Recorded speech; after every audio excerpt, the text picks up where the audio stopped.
L'aspect rétro est devenu la clé de sa popularité.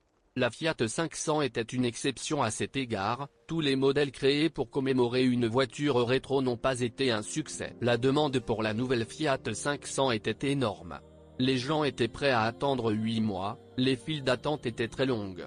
Pour atténuer le sort de ses clients, Fiat a augmenté sa production dans la ville polonaise de Tychy de 120 000 à 190 000 unités par an. La même usine a également produit un clone du 500, la Ford Ka de deuxième génération. Aujourd'hui, les fans de Fiat 500 peuvent choisir non seulement parmi des voitures neuves mais aussi parmi des voitures d'occasion. En Biélorussie, l'offre pour ce modèle est très faible. Le coût minimum d'une berline urbaine à 2 portes est de 7 000 €. Nous examinerons les forces et les faiblesses de cette voiture en prenant comme exemple la Fiat 500C. Un prototype en version cabriolet dans une configuration lounge coûteuse avec un intérieur en cuir, un rideau de toit électrique, des jantes en alliage et la climatisation. Un bonus est le chrome terne de la décoration de la carrosserie et l'absence de certaines clés dans l'habitacle. Le propriétaire d'une Fiat 500 doit se préparer à des pannes fréquentes et gênantes.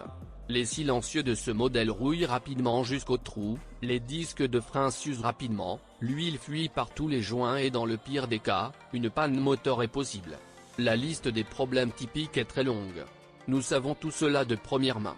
La rédaction répertorie la Fiat 500, Luigi, qui a déjà parcouru 238 000 km.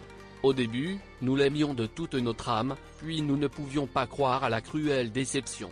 Il aimait et aime encore plus que nous les pannes et les visites imprévues à la station-service.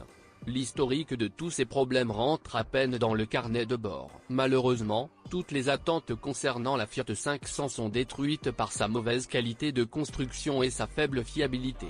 Un intérieur joyeux ne résiste pas à l'épreuve du temps. La maniabilité est également loin d'être idéale, la Mini roule bien plus imprudemment et de manière plus amusante. La Fiat 500 est capable de simplement conduire dans des directions, rien de plus. La plupart des acheteurs ont choisi la Fiat 500 avec un moteur de 1,2 litres développant 69 chemins. Sa force n'est pas suffisante, seulement suffisante pour se déplacer tranquillement au rythme de la circulation urbaine. En un mot, l'apparence lumineuse et attrayante de la Fiat 500 cache de nombreux défauts.